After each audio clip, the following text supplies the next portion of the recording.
नमस्कार। आज हम सुनेंगे मुंशी प्रेमचंद के उपन्यास गोदान का चौथा भाग। होरी को रात भर नींद नहीं आई। नीम के पेड़ तले अपनी बांस की खाट पर पड़ा बार बार तारों की ओर देखता था। गाय के लिए नाद गाड़नी है, बैलों से अलग उसकी नाद रहेगी तो अच्छा रहेगा। अभी तो रात को बाहर ही रहेगी, लेकिन चौमासे में उसके लिए कोई दूसरी जगह ठीक करनी होगी। बाहर लोग नज़र लगा देते हैं, कभी कभी तो ऐसा टोना टोटका कर देते हैं कि गाय का दूध ही सूख जाता है। थन में हाथ ही नहीं लगाने देती, लात मारती है। नहीं, बाहर बांधना ठीक नहीं। और बाहर भी कौन गाड़ने देगा? कारिंदा साहब नज़र के लिए मुंह फुलाएंगे। छोटी छोटी बात के लिए राय साहब के पास फरियाद लेकर जाना भी उचित नहीं है। और कारिंदे के सामने मेरी सुनता ही कौन है? उनसे कुछ कहूँ तो कारिंदा दुश्मन हो जाए। जल में रहकर मगर से वैर करना लड़कपन है। भीतर ही बांधूंगा। आंगन है तो छोटा सा, लेकिन एक मड़ैया डाल देने से काम चल जाएगा। अभी पहला ही ब्याना है, 5 सेर से कम क्या दूध देगी? सेर भर तो गोबर को ही चाहिए। रुपया दूध देखकर कैसी ललचाती है। अब पिए जितना चाहे। कभी कभी 2-4 सेर मालिकों को दे आया करूँगा। कारिंदा साहब की पूजा भी तो करनी होगी, और भोला के रुपए भी तो देना चाहिए। सगाई के ढकोसले में उसे क्यों डालूं? जो आदमी अपने ऊपर इतना विश्वास करे, उससे दगा करना नीचता है। 80 रुपए की गाय मेरे विश्वास पर दे दी। नहीं, यहाँ तो कोई 1 पैसे को भी नहीं पतियाता। सन क्या कुछ मिलेगा? अगर 25 रुपए भी दे दूं तो भोला को ढांढस हो जाए। धनिया से नाहक ही बता दिया, चुपके से गाय लाकर बांध देता तो चकरा जाती। लगती पूछने किसकी गाय है, कहाँ से लाए हो। खूब दिख करके तब बताता, लेकिन जब पेट में बात पचे तब भी। तो अब कभी 2-4 पैसे ऊपर से आ जाते हैं, उनको भी तो नहीं छिपा सकता। और यह अच्छा भी है, उससे घर की चिंता रहती है। अगर उसे मालूम हो जाए कि इनके पास पैसे हैं तो फिर वो नखरे बघारने लगे। गोबर जरा आलसी है। नहीं, मैं गऊ की ऐसी सेवा करता कि जैसी चाहिए। आलसी वालसी कुछ नहीं है। इस उम्र में कौन आलसी नहीं होता। मैं भी दादा के सामने मटर गश्ती ही तो करता था। बेचारे पहर रात से कुट्टी काटने लगते थे। कभी द्वार पर झाड़ लगाते, कभी खेत में खाद फेंकते। मैं पड़ा सोता रहता। कभी जगा देते तो मैं बिगड़ जाता और घर छोड़कर भाग जाने की धमकी देता था। लड़के जब अपने माँ बाप के सामने भी जिंदगी का थोड़ा सा सुख ना भोगेंगे, तो फिर जब अपने सिर पर पड़ेगी तो क्या भोगेंगे? दादा के मरते ही क्या मैंने घर नहीं संभाल लिया? सारा गांव यही कहता था कि होरी घर बर्बाद कर देगा, लेकिन सिर पर बोझ पड़ते ही मैंने ऐसा चोला बदला कि लोग देखते रह गए। शोभा और हीरा अलग ही हो गए। नहीं, आज इस घर की और ही कोई बात होती। 3 हल एक साथ चलते। अब तीनों अलग अलग चलते हैं। बस समय का फेर है। धनिया का क्या दोष था? बेचारी जब से घर में आई कभी तो आराम से ना बैठी। डोली से उतरते ही सारा काम सिर पर उठा लिया। अम्मा को पान की तरह फेरती रहती। जिसने घर के पीछे अपने को मिटा दिया, देवरानियों से काम करने के लिए कहती तो क्या बुरा करती? आखिर उसे भी तो कुछ आराम मिलना चाहिए। लेकिन भाग्य में आराम लिखा हो तब तो मिलता। जब देवरों के लिए मरती थी, अब अपने बच्चों के लिए मरती है। वह इतनी सीधी गमखोर निश्चल ना होती तो आज शोभा और हीरा जो मूँछों पर ताव देते फिरते हैं, कहीं भीख मांगते होते। आदमी कितना स्वार्थी हो जाता है। जिसके लिए लड़ो वही जान का दुश्मन हो जाता है। होरी ने फिर पूर्व की ओर देखा। शायद भिनसार हो रहा है। गोबर काहे को जागने लगा। नहीं, कह के तो यही सोया था कि मैं अंधेरे में ही चला जाऊं, जाकर नान तो गाड़ दूं। लेकिन नहीं, जब तक गाय द्वार पर ना आ जाए नान गाड़ना ठीक नहीं है। कहीं भोला बदल गए या किसी कारण से गाय ना दी तो सारा गांव तालियां पीटने लगेगा। चले थे गाय लेने, पट्टे ने इतनी फुर्ती से नाद गाड़ दी मानो इसी की कसर थी। भोला है तो अपने घर का मालिक, लेकिन जब लड़के सयाने हो जाते हैं तो बाप की कौन चलती है? कामता और जंगी अकड़ जाएं तो क्या भोला अपने मन से गाय मुझे दे देंगे? कभी नहीं। सहसा गोबर चौंक कर उठ बैठा और आंखें मलता हुआ बोला, अरे यह तो भोर हो गया। तुमने नाद गाड़ दी दादा? होरी ने गोबर के सुगठित शरीर और चौड़ी छाती की ओर गर्व से देखकर कहा, और मन ही मन में ये सोचते हुए कि कहीं उसे गोरस मिलता तो कैसा पट्ठा हो जाता। अभी नहीं गाड़ी। सोचा कहीं ना मिले तो नाहक भद्द हो। गोबर ने त्योरी चढ़ाकर कहा, मिलेगी क्यों नहीं? उनके मन में कोई चोर बैठ जाए। चोर बैठे या डाकू, गाय तो उन्हें देनी ही पड़ेगी।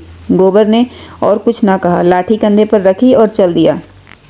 होरी उसे जाते हुए देखता हुआ अपना कलेजा ठंडा करता रहा।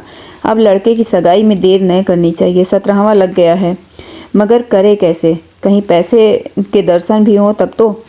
जब से तीनों भाइयों में अलगौजा हो गया, घर की साख जाती रही। महतो लड़का देखने आते हैं, पर घर की दशा देखकर मुंह फीका करके चले जाते हैं। 2-1 राजी भी हुए तो रुपए मांगते हैं। 200-300 लड़की का दाम चुकाएं और इतना ही ऊपर से खर्च करें, तब जाकर ब्याह हो। कहाँ से आए इतने रुपए? रास खलिहान से में तुल जाती है, खाने भर को भी तो नहीं बचता, ब्याह कहाँ से हो? और अब तो सोना ब्याहने योग्य हो गई है। लड़के का ब्याह ना हुआ ना सही, लड़की के ब्याह ना हुआ तो सारी बिरादरी में हंसी होगी। पहले तो उसी की सगाई करनी है, पीछे देखी जाएगी। एक आदमी ने आकर राम राम किया और पूछा, तुम्हारी कोठी में कुछ बांस होंगे महतो? होरी ने देखा, दमड़ी बांस बसोर सामने खड़ा है, नाटा काला, खूब मोटा, चौड़ा मुंह, बड़ी बड़ी मूछें, लाल आंखें, कमर में बांस काटने का कटार खोसे हुए। साल में 1-2 बार आकर चिकें, कुर्सियां, मोढ़े, टोकरियां आदि बनाने के लिए कुछ बांस काट ले जाता था। होरी प्रसन्न हो गया, मुट्ठी गर्म होने की कुछ आशा बंधी। चौधरी को लेकर जाकर अपनी तीनों कोठियां दिखाई, मोल भाव किया और 25 रुपए सैकड़े में 50 बांसों का बयाना ले लिया। फिर दोनों लौटे। होरी ने उसे चिलम पिलाई, जलपान कराया और तब रहस्यमय भाव से बोला, मेरे बांस कभी 30 रुपए से कम नहीं जाते, लेकिन तुम घर के आदमी हो, तुमसे क्या मोल भाव करता? तुम्हारा वह लड़का जिसकी सगाई हुई थी अभी परदेश से लौटा कि नहीं? चौधरी ने चिलम का दम लगाकर खांसते हुए कहा, उस लौंडे के पीछे तो मर मिटा महतो। जवान बहू घर में बैठी थी और वह बिरादरी की दूसरी औरत के साथ परदेश में मौज करने चल दिया। बहू भी दूसरे के साथ निकल गई। बड़ी नाकिस जात है महतो, किसी की नहीं होती। कितना समझाया कि तू जो चाहे खा, तू जो चाहे पहन, मेरी नाक न कटवा। मुदा कौन सुनता है?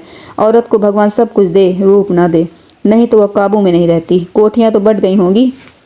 होरी ने आकाश की ओर देखा और मानो उसकी महानता में उड़ता हुआ बोला, सब कुछ बढ़ गया चौधरी। जिनको लड़कों की तरह पाला पोसा, वह अब बराबर के हिस्सेदार हैं, लेकिन भाई का हिस्सा खाने की अपनी नीयत नहीं है। इधर तुमसे रुपए मिलेंगे, उधर दोनों भाइयों को बांट दूंगा। 4 दिन की जिंदगी में क्यों किसी से छल कपट करूं? नहीं तो कह दूं कि 20 रुपए सैकड़े में बेचे हैं, तो उन्हें क्या पता लगेगा? तुम तो उनसे कहने थोड़े ही जाओगे। तुम्हें तो मैंने बराबर अपना भाई समझा है। व्यवहार में हम भाई के अर्थ का कितना ही दुरुपयोग कर लें, लेकिन उसकी भावना में जो पवित्रता है वह हमारी कालिमा से कभी मलिन नहीं होती। होरी ने अप्रत्यक्ष रूप से यह प्रस्ताव रख करके चौधरी के मुंह की ओर देखा कि वह स्वीकार करता है या नहीं। उसके मुख पर कुछ ऐसा मिथ्या विनीत भाव प्रकट हुआ जो भिक्षा मांगते हुए समय मोटे भिक्षुकों पर आ जाती है। चौधरी ने होरी का आसन पाकर चाबुक जमाया। हमारा तुम्हारा पुराना भाईचारा है महतो, ऐसी बात है भला। लेकिन बात यह है कि ईमान आदमी बेचता है तो किसी लालच से। 20 रुपए नहीं, मैं 15 रुपए कहूँगा, लेकिन जो 20 रुपए का दाम ले लो तो।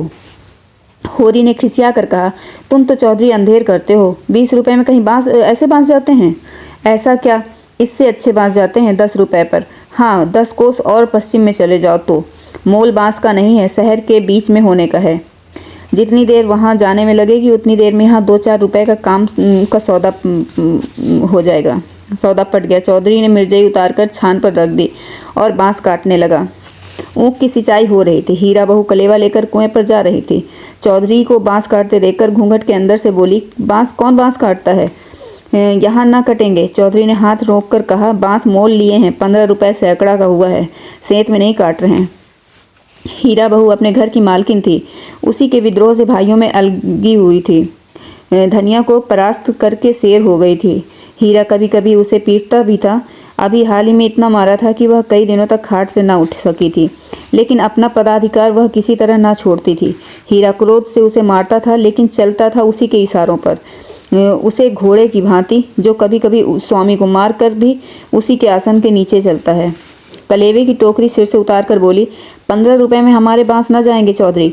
औरत जात से इस विषय में बातचीत करना नीति के विरुद्ध समझते थे। बोले, जाकर अपने आदमी को भेज दो, जो कुछ कहना हो आकर कहें। हीरा बहू का नाम था पुन्नी। बच्चे 2 ही हुए थे, लेकिन ढल गई थी। बनाव श्रृंगार का समय आघात का शमन करना चाहती थी, लेकिन गृहस्थी में भोजन ही का ठिकाना नहीं था। श्रृंगार के लिए पैसे कहाँ से आते? इस अभाव और विवशता ने उसकी प्रकृति का जल सुखाकर कठोर और शुष्क बना दिया था, जिस पर एक बार फावड़ा भी उचट जाता था। समीप आकर चौधरी का हाथ पकड़ने की चेष्टा करती हुई बोली, आदमी को क्यों भेज दूं? जो कुछ कहना है मुझसे कहो ना। मैंने कह दिया ना, बांस न कटेंगे।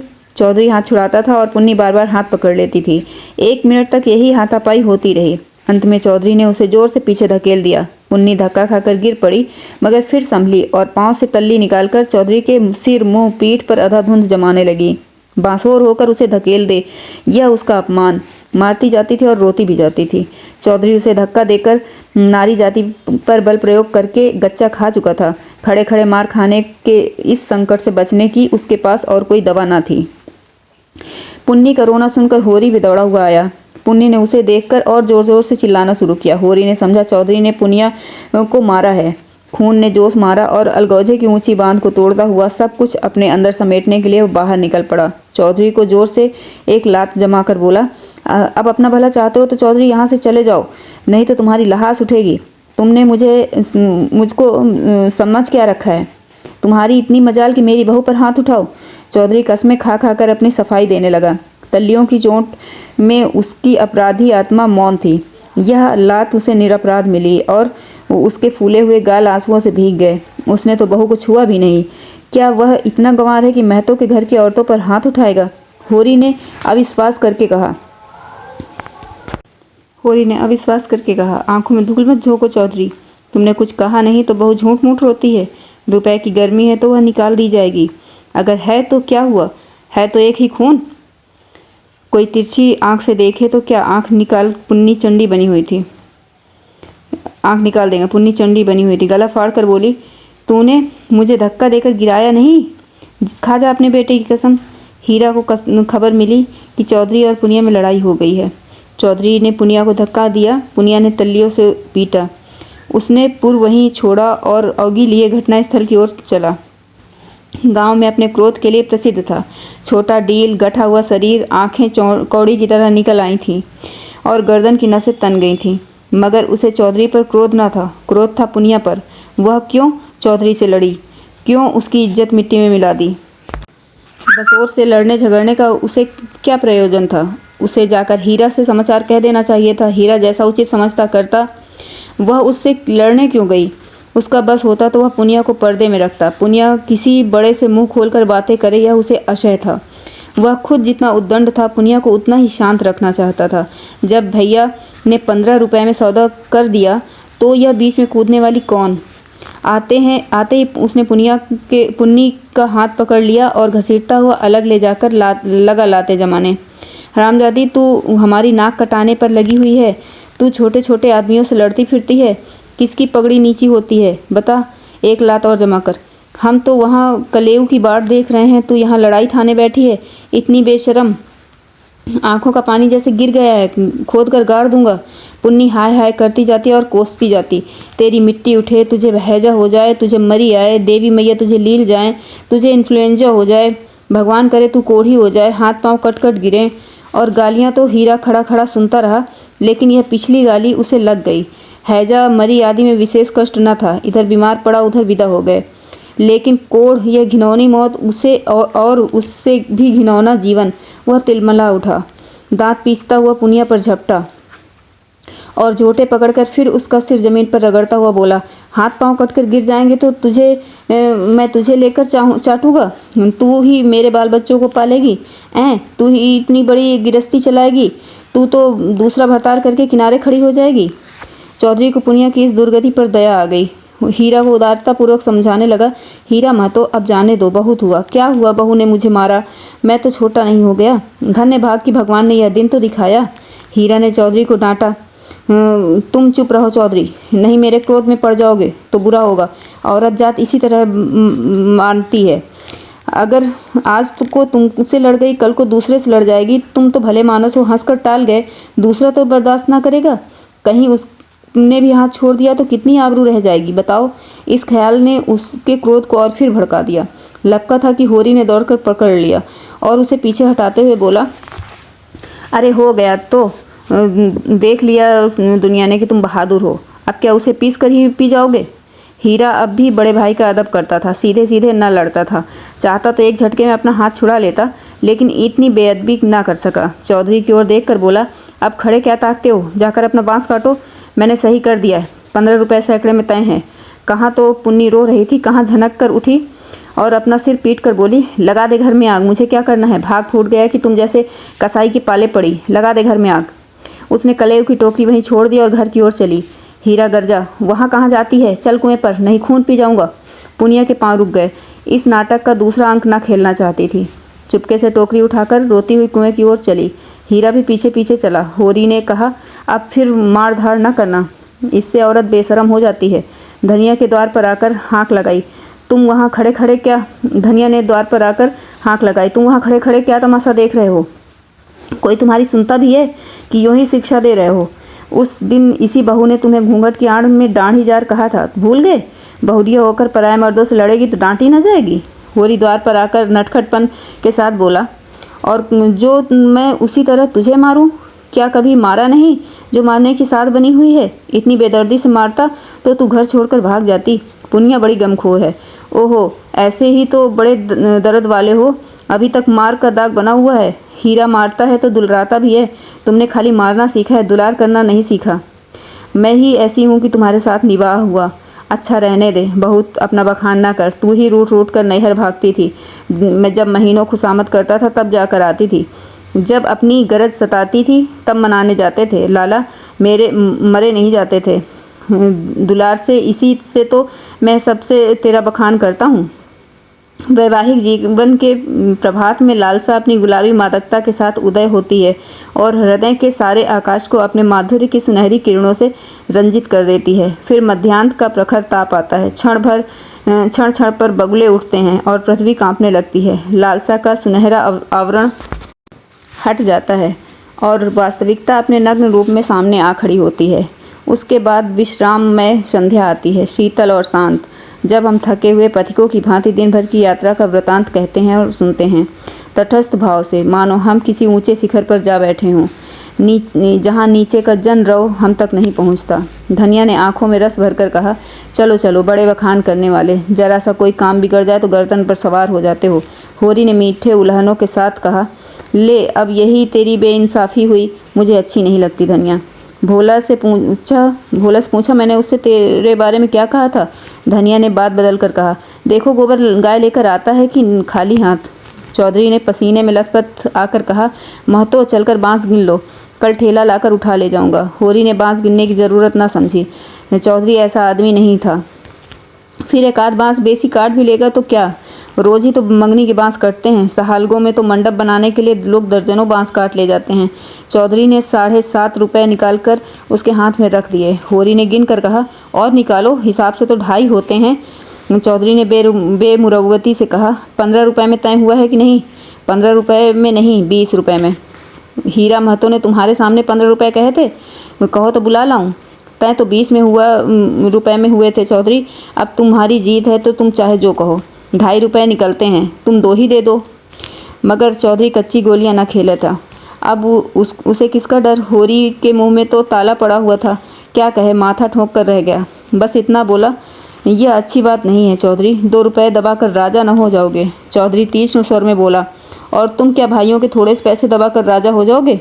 2.5 रुपये पर अपना ईमान बिगाड़ रहे थे, उस पर मुझे उपदेश दे रहे हो? अभी पर्दा खोल दूं तो सारा सिर नीचा हो जाए।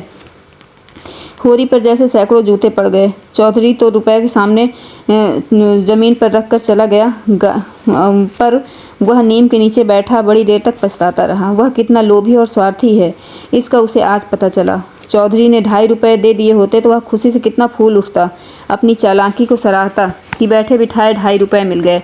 ठोकर खाकर ही सही तो हम सावधानी के साथ पग उठाते हैं। धनिया अंदर चली गई थी। बाहर आई तो उसने रुपए ज़मीन पर पड़े देखे, गिन कर बोली, और रुपए क्या हुए? 10 चाहिए थे ना? होरी ने लंबा सा मुँह बनाकर कहा, हीरा ने 15 रुपये में दे दिए तो मैं क्या करता? हीरा 5 रुपये में दे दे, हम नहीं देते इन दामों में। वहाँ मारपीट हो रही थी, मैं बीच में क्या बोलता? होरी ने अपनी पराजय अपने मन में ही डाल ली, जैसे कोई चोरी से आम तोड़ने के लिए पेड़ पर चढ़े और गिर पड़ने पर धूल झाड़ता हुआ उठ खड़ा हो कि कोई देख न ले। जीत कर आप अपनी धोखेबाजियों की डींग मार सकते हैं, जीत में सब कुछ है, हार की लज्जा तो पी जाने की वस्तु है। धनिया पति को फटकारने लगी। ऐसा अवसर उसे बहुत कम मिलते थे। वैसे होरी चतुर था, पर आज बाजी धनिया के हाथ में थी। हाथ मटका कर बोली, क्यों ना भाई ने 15 रुपये कह दिए तो तुम कैसे टोंकते? अरे राम राम, लाडले भाई का दिल छोटा हो जाता कि नहीं? फिर जब इतना बड़ा अनर्थ हो रहा था कि लाडली बहू के गले में छुरी चल रही थी, तो भला तुम कैसे बोलते? उस वक़्त कोई तुम्हारा सर्वस्व लूट लेता तो भी तुम्हें सुध ना होती। होरी चुपचाप सुनता रहा। मिनकत तय नहीं। झुंझलाहट हुई, क्रोध आया, खून खौला, आंख जली, दांत पीसे, लेकिन बोला कुछ नहीं। चुपके से कुदाल उठाई और ऊख गोड़ने चला गया। धनिया ने कुदाल छीनकर कहा, क्या अभी सवेरा है जो ऊख गोड़ने चले? सूरज देवता माथे पर आ गए हैं, नहाने धोने जाओ, रोटी तैयार है। होरी ने घुन्ना कर कहा, मुझे भूख नहीं है। धनिया ने जले पर नोन छिड़का, कहा, हाँ काहे को भूख लगेगी, भाई ने बड़े बड़े लड्डू खिला दिए हैं ना, भगवान ऐसे सपूत भाई सबको दें। होरी बिगड़ा और क्रोध अब रस्सियाँ तोड़ चुका था, तुड़ा रहा था। तू आज मार खाने पर लगी हुई है। धनिया ने नकली विनय का नाटक करके कहा, क्या करूं, तुम दुलार ही इतना करते हो कि मेरा सिर फिर गया है। तू घर में रहने देगी कि नहीं? घर तुम्हारा है, मालिक तुम हो, भला मैं कौन होती हूँ तुम्हें घर से निकालने वाली। होरी आज धनिया से किसी तरह पेश नहीं पा रहा था। उसकी अक्ल जैसे कुंद हो गई थी। इन व्यंग बाणों को रोकने के लिए उसके पास कोई ढाल नहीं थी। धीरे धीरे कुदाल रख दी और गमछा लेकर नहाने चला गया। लौटा कोई आधे घंटे में, मगर गोबर अभी तक ना आया था। अकेले कैसे भोजन करे? लौंडा वहां जाकर सो रहा। भोला कि वह मदमाती छोकरी है ना झुनिया, उसके साथ हंसी दिल्लगी कर रहा होगा। कल भी तो उसके पीछे लगा हुआ था। नहीं गाय दी तो लौट क्यों नहीं आया? क्या वहाँ ढाई देगा? धनिया ने कहा, अब खड़े क्यों हो, गोबर सांझ को आएगा। होरी ने और कुछ न कहा, कहीं धनिया फिर से न कुछ कह बैठे। भोजन करके नीम की छाँव में लेटा रहा। रूपा रोती हुई आई, नंगे बदन एक लंगोटी लगाए, झबरे बाल इधर उधर बिखरे हुए। होरी की छाती पर लौट गई। उसकी बड़ी बहन सोना कहती है, गाय आएगी तो उसका गोबर मैं पाथूंगी। रूपा यह नहीं बर्दाश्त कर सकती। सोना ऐसी कहाँ की बड़ी रानी है कि सारा गोबर आप पाथ डाले? रूपा उससे किस बात में कम है? सोना रोटी पकाती है तो क्या रूपा बर्तन नहीं मांजती? सोना पानी लाती है तो क्या रूपा कुएं पर रस्सी नहीं ले जाती? सोना तो कलसा भरकर इठलाती चली आती है, रस्सी समेट कर तो रूपा ही लाती है। गोबर दोनों साथ पाथती हैं। सोना खेत गोड़ने जाती है तो क्या रूपा बकरी चराने नहीं जाती? फिर सोना क्यों अकेली गोबर पाथेगी? यह अन्याय रूपा कैसे सहे? होरी ने उसके भोलेपन पर मुग्ध होकर कहा, नहीं, गाय का गोबर तू पाथना। सोना गाय के पास आए तो भगा देना। रूपा ने पिता के गले में हाथ डालकर कहा, दूध भी मैं ही दूंगी। हाँ हाँ, तू ही दूह लेना, और कौन दूहेगा? वह मेरी गाय होगी। हाँ, 16 आने तेरी। रूपा प्रसन्न होकर अपनी विजय का शुभ समाचार पराजित सोना को सुनाने चली गई। गाय मेरी होगी, उसका दूध मैं दूहूंगी, उसका गोबर भी मैं ही पाथूंगी, तुझे कुछ ना मिलेगा। सोना उम्र में किशोरी, देह के गठन में युवती और बुद्धि से बालिका थी। जैसे उसका यौवन उसे आगे खींचता था, बालपन पीछे। कुछ बातों में इतनी चतुर कि ग्रेजुएट युवतियों को भी पढ़ाए, कुछ बातों में इतनी अल्हड़ कि शिशुओं से भी पीछे। लंबा रूखा किंतु प्रसन्न मुख, ठोड़ी नीचे की ओर खींची हुई, आंखों में एक प्रकार की तृप्ति। न केसों में तेल, न आंखों में काजल, न देह पर कोई आभूषण। गृहस्थी के भार ने यवन को दबाकर बौना कर दिया था। जैसे गृहस्थ सिर को एक झटका देकर बोली, जा तू गोबर पाथ, अब जब तू दूध दूह कर रखेगी तो मैं पी जाऊंगी। मैं दूध की हांडी ताले में बंद करके रखूंगी, मैं ताला तोड़कर दूध निकाल लाऊंगी। यह कहती हुई वह बाग की तरफ चल दी। आम गदरा गए थे, हवा के झोंके से एक आध जमीन पर गिर पड़ते थे। लू के मारे चुचके पीले लेकिन बाल वृंद उन्हें टपका समझकर बाग को घेरे रहते थे। रूपा भी बहन के पीछे पीछे होली। जो काम सोना करे वह रूपा जरूर करेगी। सोना के विवाह की बातचीत हो रही थी। रूपा के विवाह की कोई चर्चा नहीं करता, इसलिए कि वह स्वयं अपने विवाह के लिए आग्रह करती है। उसका दूल्हा कैसा होगा, क्या क्या लाएगा, उसे कैसे रखेगा, उसे क्या खिलाएगा, क्या पहनाएगा, इसका वह बड़ा विशद वर्णन करती थी, जिसे सुनकर कदाचित कोई बालक उससे विवाह करने पर राजी न होता। सांझ हो रही थी। होरी ऐसा अलसाया कि ऊँट गोड़ने न जा सका। बैलों को नांद में लगाया, सानी खली दी और एक चिलम भरकर पीने लगा। इस फसल में सब कुछ खलिहान में ही तौल देने पर भी अभी उस पर कोई 300 कर्ज था, जिस पर कई 100 रुपये सूद के बढ़ते थे। मंगरू साह से आज 5 साल हुए। बैल के लिए 60 रुपये लिए थे, उसमें 60 दे चुका था, पर वह 60 रुपये ज्यों के त्यों बने हुए थे। दाता दीन पंडित से 30 रुपये लेकर आलू बोए थे। आलू तो चोर खोद ले गए और उस 30 के इन 3 वर्षों में 100 रुपये हो गए। दुलारी विधवा सहुआइन थी, जो गांव में नोन तेल तमाकू की दुकान रखे हुए थी। बंटवारे के समय उनसे 40 रुपये लेकर भाइयों को देना पड़ा था। उसके भी लगभग 100 रुपये हो गए थे। क्योंकि आने रुपए का ब्याज था। लगान के भी अभी 25 रुपए बाकी पड़े हुए थे और दशहरे के दिन शगुन के रुपयों का भी कोई प्रबंध करना था।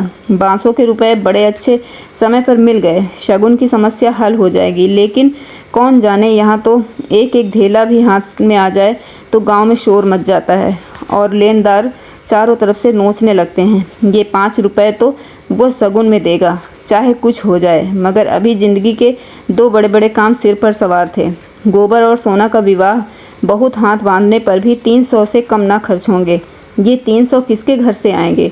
कितना चाहता है कि किसी से एक पैसा कर्ज ना ले, जिसका आता है उसका पाई पाई चुका दे, लेकिन हर तरह का कष्ट उठाने पर भी गला नहीं छूटता। इसी तरह सूद बढ़ता जाएगा और एक दिन उसका घर द्वार सब नीलाम हो जाएगा। उसके बाल बच्चे निराश्रय होकर भीख मांगते फिरेंगे। होरी जब काम धंधे से छुट्टी पाकर चिलम पीने लगता था तो यह चिंता एक काली दीवार की भांति चारों ओर से घेर लेती थी, जिसमें से निकलने की उसे कोई गली न सूझती थी। अगर संतोष था तो वह यही कि विपत्ति अकेले उसी के सिर पर न थी। प्रायः सभी किसानों का यही हाल था। अधिकांश की दशा तो उससे भी बदतर थी। शोभा और हीरा उससे अलग हुए अभी कुल 3 साल ही हुए थे, मगर दोनों पर 400 का बोझ लद गया था। झींगुर 2 हल की खेती करता है, उस पर 1000 से कुछ बेसी ही देना है। जियावन महतो के घर भिखारी भीख भी नहीं पाता, लेकिन करने का कोई ठिकाना भी तो नहीं। यहाँ कौन बचा है? सहसा सोना और रूपा दोनों दौड़ी हुई आईं और एक साथ बोली, भैया गाय ले आए हैं। आगे आगे गाय, पीछे पीछे भैया हैं। रूपा ने पहले गोबर को आते देखा था। यह खबर सुनाने का कि सुर्ख रुई उसे मिलनी चाहिए थी। सोना बराबर की हिस्सेदार हुई जाती थी, यह उससे कैसे सहा जाता। उसने आगे बढ़कर कहा, पहले मैंने देखा था तभी दौड़ी, बहन ने तो पीछे से देखा। सोना इस दावे को स्वीकार न कर सकी, बोली, तूने भैया को कहाँ देखा था? तू तो कहती थी कोई गाय भागी आ रही है। मैंने ही कहा भैया हैं। दोनों फिर बाग की तरफ दौड़ी गाय का स्वागत करने के लिए। धनिया और होरी दोनों गाय को बांधने का प्रबंध करने लगे। होरी बोला, चलो जल्दी से नांद गाड़ दें। धनिया के मुख पर जवानी चमक उठी थी। नहीं, पहले थाली में थोड़ा सा गुड़ घोल कर रख दें, बेचारी धूप में चली होगी, प्यासी होगी। तुम जाकर नोन आटा और आटा गुड़ घोल कर मैं लाती हूँ। नांद गाड़ो आप जाकर। कहीं एक घंटी पड़ी थी, उसे ढूंढ ले, उसके गले में बांधेंगे। सोना कहाँ गई?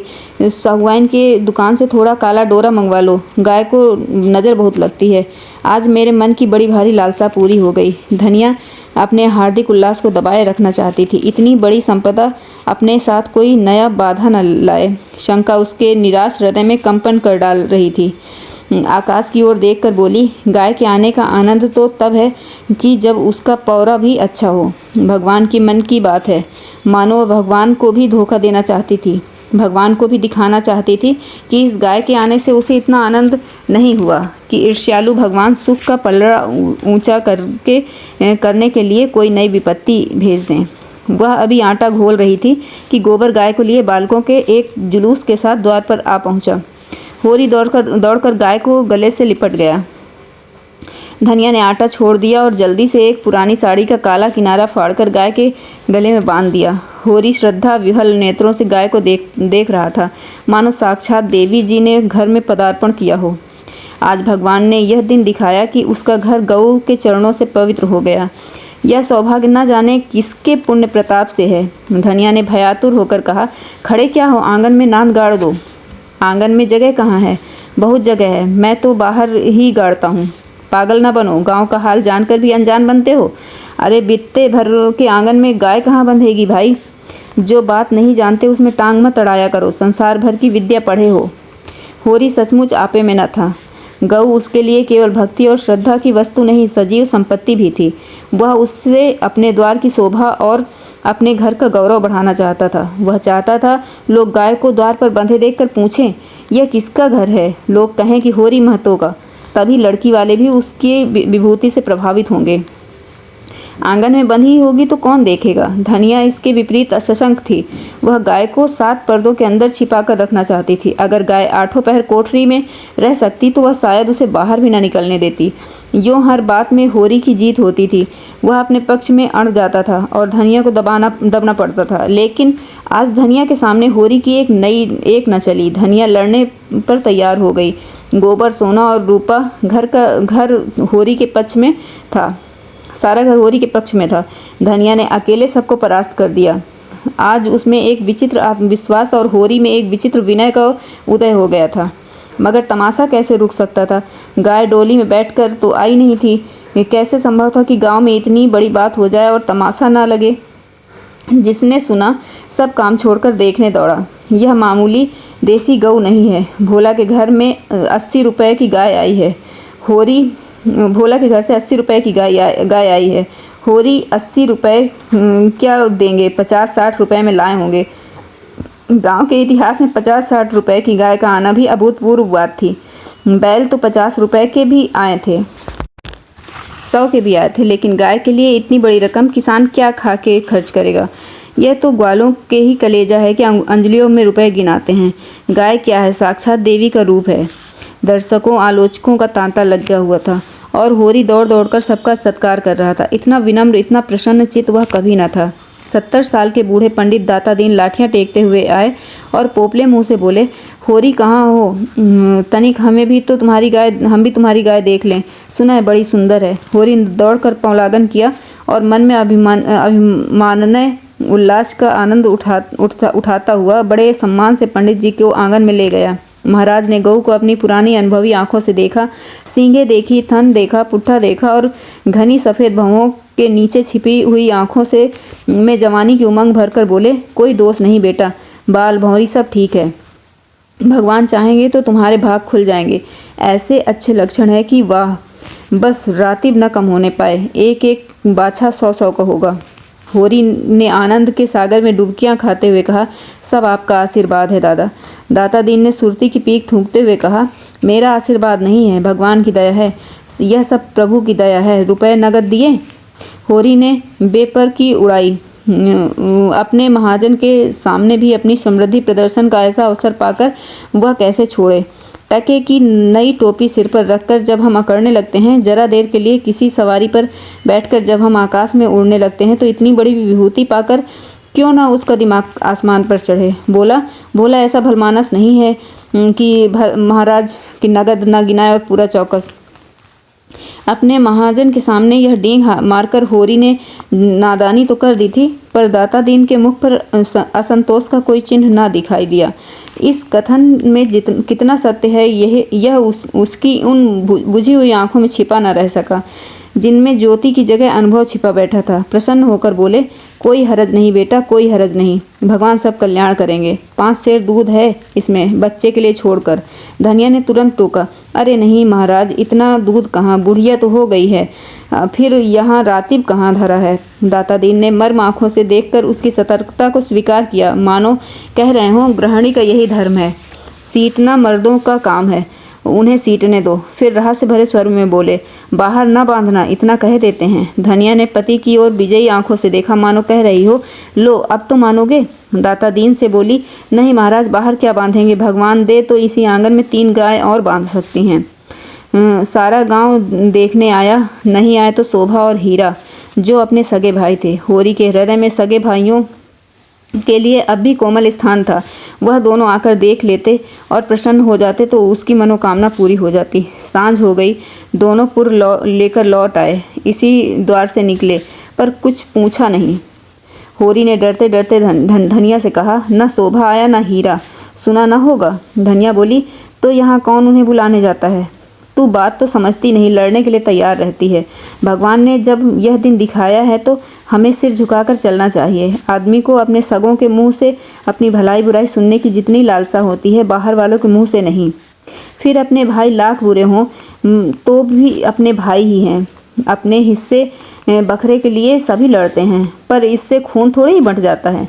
दोनों को बुलाकर दिखा देना चाहिए, नहीं कहेंगे गाय लाए हैं, हमसे कहा तक नहीं। धनिया ने नाक सिकोड़ कर कहा, मैंने तुमसे 100 बार 1000 बार कह दिया है, मेरे मुंह पर भाइयों का बखान ना किया करो। उनका नाम सुनकर ही मेरी देह में आग लग जाती है। सारे गांव ने सुना है तो क्या उन्होंने ना सुना होगा? कुछ इतनी दूर भी तो नहीं रहते, सारा गांव देखने आया। इन्हीं के पाँव में मेहंदी लगी हुई है, मगर आए कैसे? जलन हो रही होगी ना कि इसके घर गाय आ गई, छाती फटी जाती होगी। दिया बत्ती का समय आ गया था। धनिया ने जाकर देखा तो बोतल में मिट्टी का तेल ना था। बोतल उठाकर तेल लाने चली गई। पैसे होते तो रूपा को भेज देती, उधार लाना था। कुछ मुंह देखी कहेगी, कुछ लल्लो चप्पो करेगी, तभी तो तेल उधार मिलेगा। होरी ने रूपा को बुलाकर प्यार से गोद में बैठाया और कहा, जरा जाकर देख तो हीरा काका आ गए कि नहीं। शोभा काका को भी देखती आना। कहना दादा ने तुम्हें बुलाया है, ना आए तो हाथ पकड़कर खींच लाना। रूपा ठुनक कर बोली, छोटी काकी मुझे डांटती हैं, काकी के पास क्या करने जाएगी। फिर शोभा बहू तो तुझे प्यार करती हैं, शोभा काका मुझे चिढ़ाते हैं, मैं ना कहूँगी। क्या कहते हैं बता। चिढ़ाते हैं, क्या कहकर चिढ़ाते हैं। कहते हैं तेरे लिए मूस पकड़ कर रखा है, ले जा भून कर खा ले। होरी के अंतरस्थल में गुदगुदी हुई। तू कहती नहीं कि पहले तुम खा लो फिर मैं खाऊंगी। अम्मा मना करती हैं, कहती हैं उन लोगों के घर ना जाया करो। तू अम्मा की बेटी है कि दादा की। रूपा ने उसके गले में हाथ डालकर कहा, अम्मा की, और हंसने लगी। तो फिर मेरी गोद से उतर जा, आज मैं तुझे अपनी थाली में न खिलाऊंगा। घर में एक ही फूल की थाली थी, होरी उसी थाली में खाता था। थाली में खाने का गौरव पाने के लिए रूपा होरी के साथ ही खाती थी। इस गौरव का परित्याग कैसे करे। हुमक कर बोली, अच्छा तुम्हारी, तो फिर मेरा कहना मानेगी कि अम्मा का। तुम्हारा तो जाकर हीरा और शोभा को खींच ला, और जो अम्मा बिगड़े अम्मा से कहने कौन जाएगा। रूपा कूदती हुई हीरा के घर चली। ड्रेस का माया जाल बड़ी बड़ी मछलियाँ को ही फंसाता है। छोटी मछलियाँ या तो उसमें फंसती ही नहीं या तुरंत निकल जाती हैं। उनके लिए वह घातक जलक्रीड़ा की वस्तु है, भय की नहीं। भाइयों से होरी की बोलचाल बंद थी, पर रूपा दोनों घरों में आती जाती थी। बच्चों से क्या बैर, लेकिन रूपा घर से निकली ही थी कि धनिया तेल लिए मिल गई। उसने पूछा, सांझ बेला कहाँ जाती है, चल घर। रूपा माँ को प्रसन्न करने के प्रलोभन को रोक ना सकी। धनिया ने डांटा, चल घर, किसी को बुलाने नहीं जाना।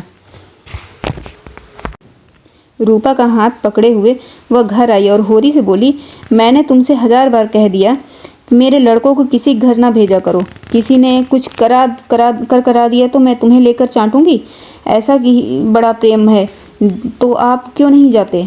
अभी पेट नहीं भरा जान पड़ता है। होरी नाम जमा रहा था, हाथों में मिट्टी लपेटे हुए अज्ञान का अभिनय करके बोला, किस बात पर बिगड़ती है भाई। यह तो अच्छा नहीं लगता कि अंधे कुकुर की तरह हवा में भूखा करती है। धनिया को कुप्पी में तेल डालना था। इस समय झगड़ा बढ़ाना नहीं चाहती थी। रूपा भी लड़कों में जा मिली। पहर रात से ज़्यादा जा चुकी थी, नांद गड़ चुकी थी, सानी और खली डाल दी गई थी। गाय मन मारे उदास बैठी थी, जैसे कोई वधू ससुराल आई हो। नांद में मुंह तक न डालती थी। होरी और गोबर खाकर आधी आधी रोटियां उसके लिए लाए, पर उसने सूंघा तक नहीं। मगर यह कोई नई बात नहीं थी। जानवरों को भी बहुधा घर छूट जाने का दुख होता है। होरी बाहर खाट पर बैठकर चिलम पीने लगा तो फिर भाइयों की याद आई। नहीं, आज इस शुभ अवसर पर वह भाइयों की उपेक्षा नहीं कर सकता। उसका हृदय इस विभूति को पाकर विशाल हो गया था। भाइयों से अलग हो गया है तो क्या हुआ, उनका दुश्मन तो नहीं। यही गाय 3 साल पहले आई होती तो सभी का उस पर बराबर अधिकार होता, और कल को यही गाय दूध देने लगेगी तो क्या वह भाइयों के घर पर दूध ना भेजेगा या दही ना भेजेगा। ऐसे तो उसका धर्म नहीं है। भाई उसका बुरा चेते, वह क्यों उनका बुरा चेते। अपनी करनी है तो अपने अपने साथ है। उसने चिलम खाट के पाए से लगा कर रख दिया और हीरा के घर की ओर चला। शोभा का घर भी उधर ही था। दोनों अपने अपने द्वार पर लेटे हुए थे। काफ़ी अंधेरा था। होरी पर उनमें से किसी की निगाह न पड़ी। दोनों में कुछ बातें हो रही थी। होरी ठिठक कर खड़ा हो गया और उनकी बातें सुनने लगा। ऐसा आदमी कहाँ है जो अपनी चर्चा सुनकर टाल जाए। हीरा ने कहा, जब तक एक में थे एक बकरी भी नहीं ली, अब पछाई गाय ले जाती है। भाई का हक मारकर किसी को फलते फूलते नहीं देखा। शोभा बोला, यह तुम अन्याय कह रहे हो हीरा। भैया ने एक एक पैसे का हिसाब दे दिया था। यह मैं कभी न मानूंगा कि उन्होंने पहले की कमाई छिपा रखी थी। तुम मानो चाहे न मानो, है यह पहले की ही कमाई। किसी पर झूठा इल्ज़ाम न लगाना चाहिए। अच्छा, तो यह रुपए कहाँ से आ गए, कहाँ से हुन बरस पड़ा। उतने ही खेत तो हमारे पास भी हैं, उतने ही उपज हमारी भी है। फिर क्यों हमारे पास कफन और कौड़ी नहीं है और उनके घर में नई गाय आती है। उधार लाए होंगे। भोला उधार देने वाला आदमी नहीं है। कुछ भी हो, गाय है बड़ी सुंदर। गोबर लिए जाता था तो मैंने रास्ते में देखा था। बेईमानी का धन जैसे आता है वैसे ही जाता है। भगवान चाहेंगे तो बहुत दिन घर में गाय ना रहेगी। होरी से सुना ना गया। वह बीती बातों को विसार कर अपने हृदय में स्नेह और सौहार्द भरे भाइयों के पास आया था। इस आघात ने जैसे उसके हृदय में छेद कर दिया और वह रस भाव उसमें किसी तरह नहीं टिक रहा था। लत्ते और चिथड़े हंसकर अब उस पर प्रवाह को नहीं रोक सकते थे। जी में एक उबाल आया कि उसी क्षण इस आक्षेप का जवाब दे, लेकिन बात बढ़ जाने का भय से तुरंत चुप रह गया। अगर उसकी नीयत साफ है तो कोई कुछ नहीं कर सकता। भगवान के सामने वह निर्दोष है। दूसरों की उसे परवाह नहीं। उल्टे पांव लौट आया और वह जला हुआ तमाकू पीने लगा, लेकिन जैसे वह विष प्रतिक्षण उसकी धमनियों में फैलता जाता था। उसने सो जाने का प्रयास किया पर नींद न आई। बैलों के पास जाकर उन्हें सहलाने लगा। विष शांत ना हुआ। दूसरी चिलम भरी, लेकिन उसमें भी कुछ रस ना था। विष ने जैसे चेतना को आक्रांत कर लिया हो। जैसे नशे में चेतना एकांगी हो जाती है, जैसे फैला हुआ पानी एक दिशा में बहकर बेगवान हो जाता है, वही मनोवृत्ति उसकी हो रही थी। उसी उन्माद की दशा में वह अंदर गया। अभी द्वार खुला हुआ था। आंगन में एक किनारे चटाई पर लेटी हुई धनिया सोना से देह दबा रही थी और रूपा, जो रोज सांझ होते ही सो जाती थी, आज खड़ी गाय का मुंह सहला रही थी। होरी ने जाकर गाय के खूंटे से खोल लिया और द्वार की ओर ले चला। वह इसी वक्त गाय को लेकर भोला के घर पहुंचाने का दृढ़ निश्चय कर चुका था। इतना बड़ा कलंक सिर में लेकर वह अब गाय को घर में नहीं रख सकता, किसी तरह नहीं। धनिया ने पूछा, कहाँ लिए जाते हो रात को? होरी ने एक पग बढ़ाकर कहा, ले जाता हूँ, भोला के घर लौटा दूंगा। धनिया को विस्मय हुआ। उठकर वो सामने आ गई और बोली, लौटा क्यों दोगे? लौटाने के लिए लाए थे? हाँ, इसे लौटा देने में ही कुशल है। क्यों, बात क्या है? इतने अरमान से लाए थे और अब लौटाने जा रहे हो? क्या भोला रुपए मांगता है? नहीं, भोला यहाँ कब आया? तो फिर क्या बात हुई? क्या करोगी पूछकर? धनिया ने लपक कर पगैया उसके हाथ से छीन ली। उसकी चपल बुद्धि ने जैसे उड़ती हुई चिड़िया पकड़ ली। बोली, तुम्हें भाइयों का डर हो तो जाकर उनके पैरों पर गिरो। मैं किसी से नहीं डरती।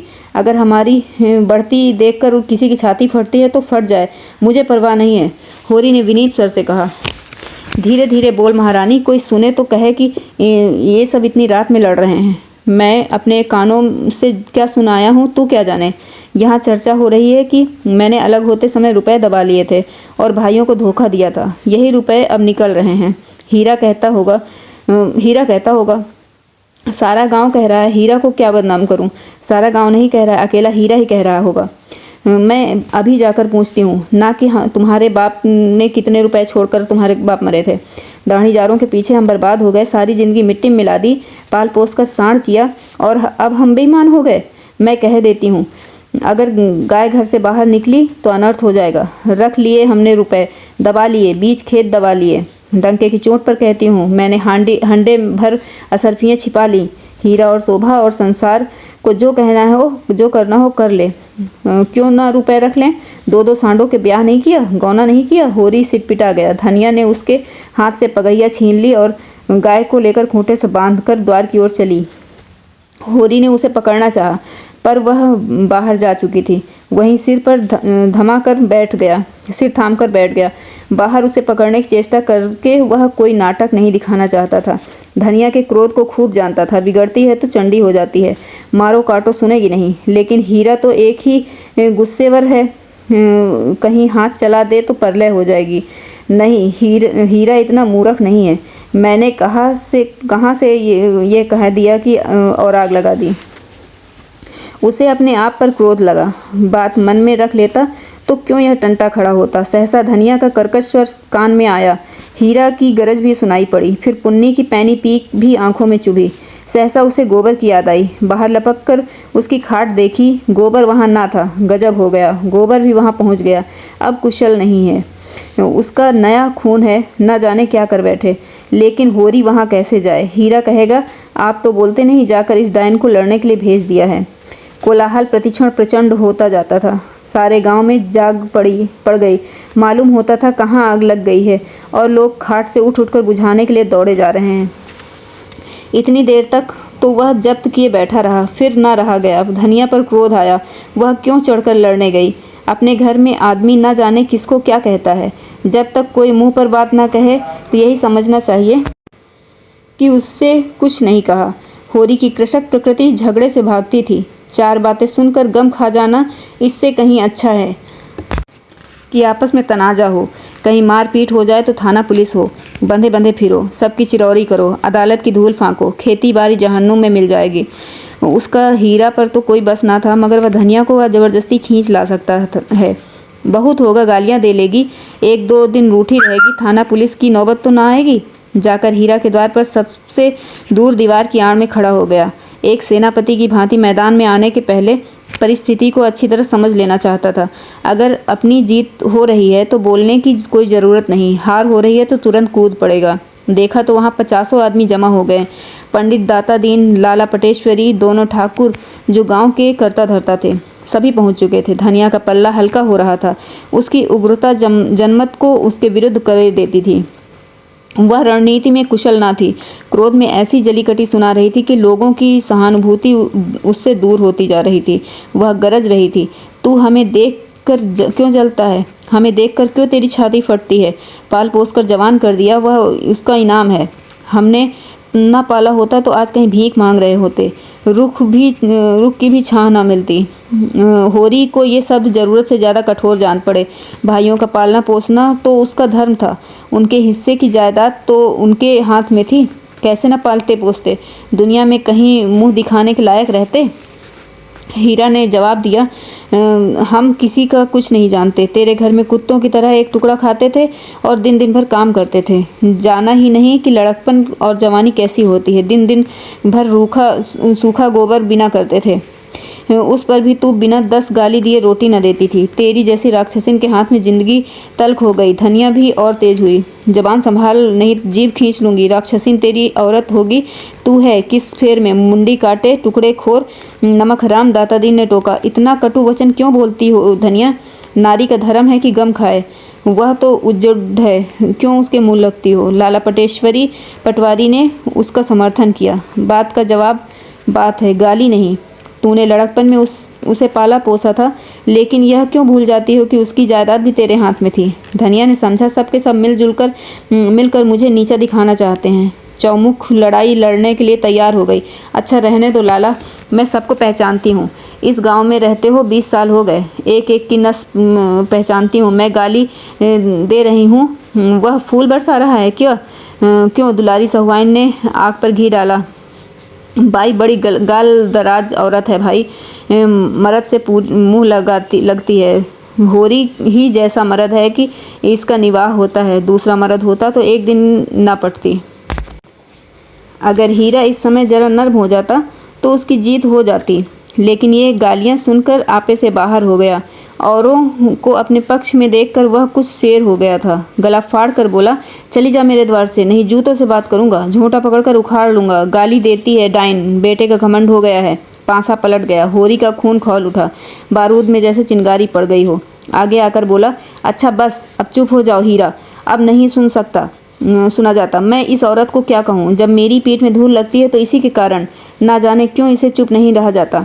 चारों ओर से हीरा पर बौछार पड़ने लगी। दातादीन ने निर्लज्ज कहा, पटेश्वरी ने गुंडा बताया, झिंगुर सिंह ने शैतान की उपाधि दी, दुलारी सहुआइन ने कपूत कहा।